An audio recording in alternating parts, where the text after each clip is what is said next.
तो hello guys, नमस्कार। आज मैं इस वीडियो में बताऊंगा कि 11वीं क्लास की अर्धवार्षिक परीक्षा 2024-25 का पेपर जो जियोग्राफी का है, जो इस वीडियो में मैं आपको अंत तक पूरा पेपर इस वीडियो में आपको मिलेगा।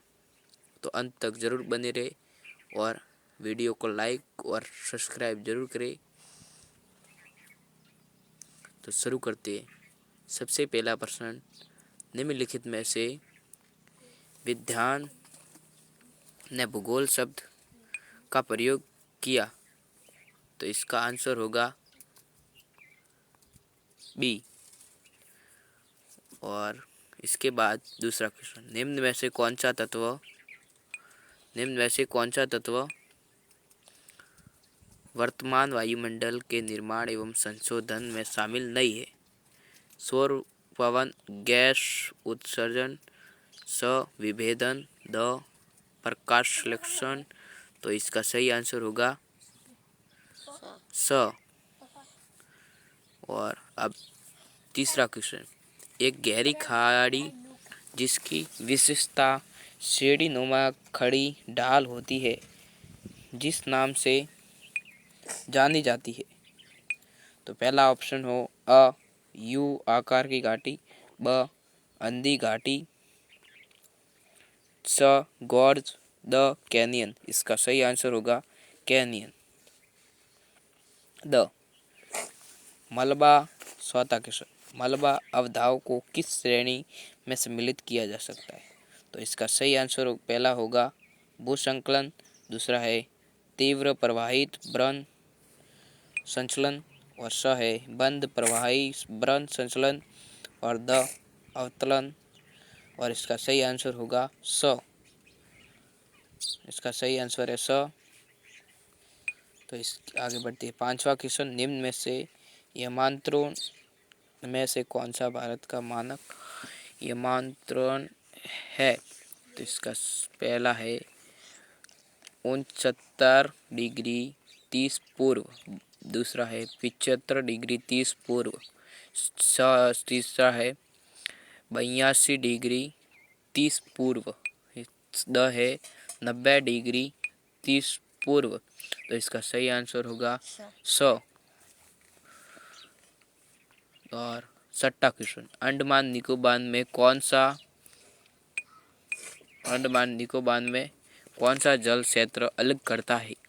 तो पहला है 11 डिग्री चैनल, दूसरा है 10 डिग्री चैनल, तीसरा है अंडमान सागर, और चौथा है मन्नार की खाड़ी। तो इसका सही आंसर होगा ब 10 डिग्री चैनल।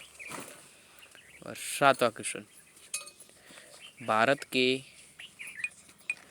भारत के कितने भूभाग पर 75 सेंटीमीटर से कम औसत वार्षिक वर्षा होती है? तो पहला है आधा, दूसरा है 2/3, तीसरा है 1/3, और चौथा है 3/4। तो इसका सही आंसर होगा स। चंदन। और आठवां क्वेश्चन, चंदन वन किस तरह के वन के उदाहरण है? पहला सनाबार वन, दूसरा डेल्टाई वन, तीसरा पर्णपाती वन, द कांटेदार वन। तो इसका सही आंसर होगा स। नौवां क्वेश्चन, भारतीय मानक समय ग्रीन हाउस माध्यम से घंटे आगे है। तो कितना आगे है? 5.5 घंटे आगे। इसका 5.5 घंटे आगे है, 5.5 घंटे आगे, 5.5 घंटे आगे है। इसके बाद 10वां क्वेश्चन, ब्रह्मपुत्र नदी बांग्लादेश में खाली जगह नाम से जानी जाती है। तो किस नाम से जानी जाती है? इसका सही आंसर होगा जमुना। इसका इसका सही आंसर होगा जमुना। इसका सही आंसर होगा जमुना। जमुना। इसके बाद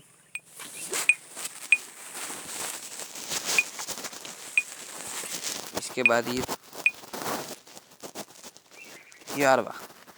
11वां क्वेश्चन में है।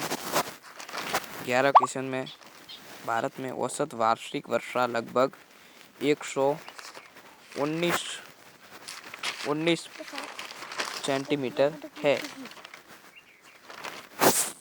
प्रादेशिक भूगोल का विकास जर्मन भूगोलवेत्ता द्वारा किया गया। इसका सही आंसर होगा कॉलर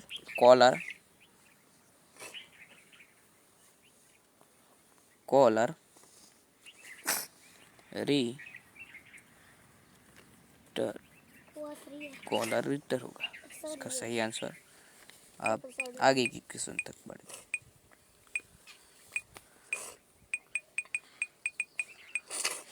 GPSP का पूरा नाम लिखिए। इसका सही आंसर होगा ग्लोब पोजिशनिंग सिस्टम। और आगे की क्वेश्चन, मलबा हिम संकलन किसे कहते हैं? तो मलबा हिम संकलन इसे किसे कहते हैं? इस मलबा हिम संकलन पृथ्वी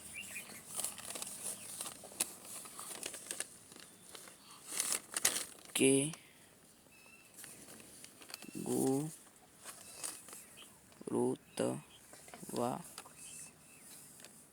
गुरुत्वाकर्षण प्रभाव से चट्टान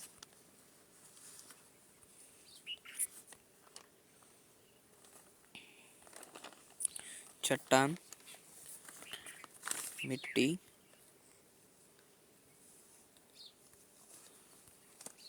या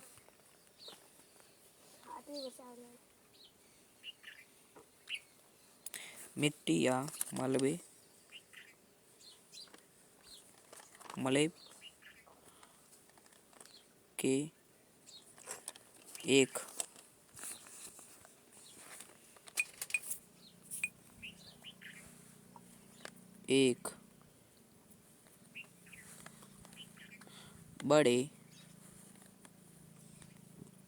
एक बड़े हिस्से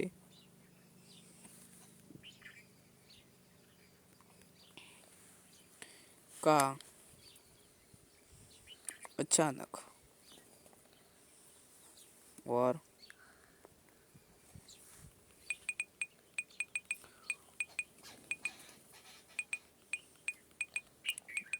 इसे 20 दे दे क्योंकि ये पूरे पेज में नहीं आएगा, इसलिए इसे बोल के मैं कहूँगा।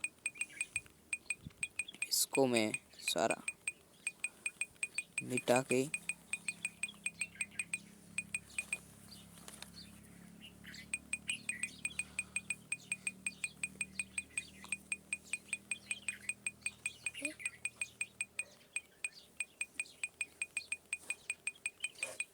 कि इसमें ये होगा कि पृथ्वी के गुरुत्वाकर्षण प्रभाव से चट्टान या मिट्टी या मलबे के एक बड़े हिस्से का अचानक और तेजी से ढलान पर नीचे की ओर खिसकना शामिल होता है। तो इसके बाद 15वां क्वेश्चन, हिंद महासागर में स्थित कोई 2 द्वीपीय देशों के नाम। तो पहला है श्रीलंका, दूसरा है भारत, तीसरा है पाकिस्तान और बांग्लादेश। अब इसके बाद 16वां क्वेश्चन, बागर किसे कहते हैं? पुरानी मिट्टी को जो पानी के साथ मैदानी भाग में लाया हुआ जलोढ़ होता है उसे बागर कहते हैं। फिर 17वां क्वेश्चन, दक्षिण भारत में 2 नदियों के नाम बताए जो जल अरब सागर में डालती है। जो अपना जल अरब सागर में डालती है उसका नाम है, पहली तो है नर्मदा, दूसरी है तापी। उसके बाद जल ग्रहण क्षेत्र की एक नदी तथा उसकी एक नदी एक नदी है, उसकी विशिष्ट विशिष्ट विशिष्ट सहायक नदियों द्वारा बहाकर लाया गया अपना जल, जो एक साथ जल नदी से एक जल ग्रहण करके सहायक नदियों द्वारा उसे नदी में चलता है, उसे कहते हैं जल ग्रहण। और 19वां क्वेश्चन क्या, मौसम मौसम किसे कहते हैं? तो मौसम कि किसी स्थान पर वर्षा और तापमान और आर्द्रता, पवन वेग आदि के तापमान, वर्षा, आर्द्रता, पवन वेग आदि के संदर्भ में जो वायुमंडल के प्रतिदिन की परिस्थिति उस स्थान का मौसम कहलाता है। तो इसके बाद अब चलेंगे 20वां क्वेश्चन। 20वां क्वेश्चन ये होगा, 20वां क्वेश्चन कि उष्णकटिबंधीय सदाबहार वनों में मिलने वाले दो वन वृक्ष प्रजातियों के नाम बताइए। तो पहला है ये उष्णकटिबंधीय सदाबहार वनों में मिलने वाले दो वृक्ष के नाम, तो आमनूस पहला, महोगनी, शीशम, रबर, चिनकॉन। इसके बाद आगे 21वां क्वेश्चन, जो भारत में ठंडा मरुस्थल कहाँ स्थित है, इस क्षेत्र के मुख्य श्रेणियों के नाम बताएं। तो सबसे भारत में ठंडा स्थान है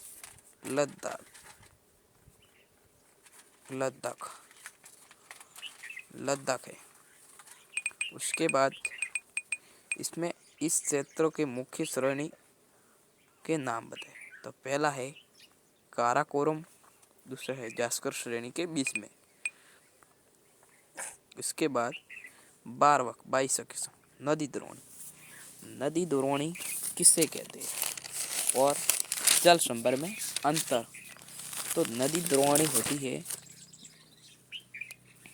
बहुत बड़े क्षेत्र को कवर करती है, जबकि जल संभर अपेक्षाकृत छोटा होता है। पानी की प्रवाह नदी द्रोणी में पानी मुख्य नदी और उनकी सहायक नदियों में प्रवाहित होता है, जबकि जल संभर में पानी छोटे जल स्रोतों में प्रवाहित होते हैं। उससे नदी और जल संभर में अंतर। उसके बाद 23वां, विभेदन प्रक्रिया से आप क्या समझते हैं कि पृथ्वी की उत्पत्ति के दौरान उत्पत्ति के तुरंत बाद अत्यधिक ताप के कारण पृथ्वी के कुछ भाग पर पिघल हुए तापमान के अधिकतम कारण हल्के, भारी व घनत्व के मिश्र वाले पदार्थ घनत्व के अंतर कारण अलग होने शुरू हो गए। जैसे कि हल्के व भारी घनत्व वाले पदार्थ के पृथक होने की इस प्रक्रिया को विभेदन कहा जाता है। इसके बाद भूकंपीय तरंगे छायाक्षेत्र कैसे बनाती है। तो भूकंपीय छायाक्षेत्र के भूकंप के अधिकेंद्र से 105 से 145 तक का भाग पी तरंगों का छाया क्षेत्र कहलाता है। पी तरंगों छाया क्षेत्र कहलाता है। इसके बाद ये फिर एस तरंगे का छाया क्षेत्र 105 से समस्त आगे का भाग, जो पृथ्वी का 40% से अधिक भाग है। एस तरंगों का छाया क्षेत्र होता है, वो पी तरंगों के छाया क्षेत्र से अधिक होता है। ये हो गया भूकंपीय तरंगों का छाया क्षेत्र। इसके बाद शुरू करेंगे अब इसके बाद कि वायुमंडल से आप क्या समझते कि पृथ्वी है, पृथ्वी कैसी है, गोल है, इसकी चारों ओर गैसों का आवरण, उसे वायुमंडल कहते हैं। इसके बाद कि वे कौन से कारक, 28वां क्वेश्चन, वे कौन से कारक है जो पृथ्वी पर को तापमान के वितरण को प्रभावित करते हैं। तो वे कौन से कारक है कि पृथ्वी के तापमान को प्रभावित करते हैं। तो सूर्य ताप सबसे महत्वपूर्ण कारक है जो पृथ्वी पर तापमान के वितरण को प्रभावित करता है। सूर्य है जो पृथ्वी के तापमान को प्रभावित करते हैं। उसके बाद भूविक्षेपी पवनें, ये पवनें जो कोरियोलिस बल और दबाव प्रवणता बल के बीच एक सटीक संतुलन का परिणाम होता है। इस स्थिति में भूविक्षेपी साम्यावस्था में या भूविक्षेपी संतुलन जियोस्ट्रीम के रूप में जाना जाता है। इसे ही भूविक्षेपी पवनें कहते हैं। और सापेक्ष आर्द्रता, सापेक्ष आर्द्रता वायुमंडल में जल वाष्प की मात्रा का वायु द्वारा धारण किए जाने वाले वाष्प की उचित मात्रा के अनुपात को सापेक्ष आर्द्रता कहते हैं। इसके बाद ग्रीन हाउस गैसें, ग्रीन हाउस गैसें से आप क्या समझते हैं, व्याख्या कीजिए। इसमें ये होते हैं कि हमारे पृथ्वी पर बहुत सारी गैसें पाई जाती है कि पृथ्वी के ये है सूर्य के आने वाली जो गर्मीली किरणें, उसके साथ बहुत सारी किरणें आती है जो इधर पृथ्वी के आगे ओजोन परत होती है, जिससे इधर से गैसें होती है वो बहुत, ये ग्रीन हाउस गैसें कहलाती है कि ये गैसें पृथ्वी को बहुत प्रभावित करती है। इसलिए इधर ओजोन परत होती है वो हमारी रक्षा करती है, इस किरणों से हमें बचाती है, उसे कहते हैं ग्रीन हाउस गैसें। इसके बाद प्रतिबल, 32वां क्वेश्चन, प्रतिबल को समझाइए। तो प्रतिबल ये है, प्रतिबल को समझाइए। तो प्रति इकाई क्षेत्र पर, प्रति इकाई क्षेत्र पर अनुप्रयुक्त बल को ही प्रतिबल कहते हैं। इसके बाद मानसून विशेष से आप क्या समझते हो। और 34वां क्वेश्चन है, वन व वन्य संरक्षण के में लोगों की भागीदारी कैसे महत्वपूर्ण है। और अथवा में जीवन निश्चय को विस्तार से समझाइए। 35वां क्वेश्चन, उत्तर भारत नदियों के विषय महत्वपूर्ण विशेषता क्या है। ये प्रायद्वीपीय नदियों से किस प्रकार के भेद है। अथवा में अरब सागर व बंगाल की खाड़ी में स्थित द्वीप समूह का तुलनात्मक वितरण कीजिए। इसमें से एक क्वेश्चन करना है। 36वां क्वेश्चन, विश्व में मानचित्र पर, इसको मानचित्र, विश्व का मानचित्र है, उसमें आपको ये पढ़ना है। तो ये हो गया आपका अर्धवार्षिक पेपर। तो धन्यवाद, चैनल को जरूर सब्सक्राइब करें। धन्यवाद।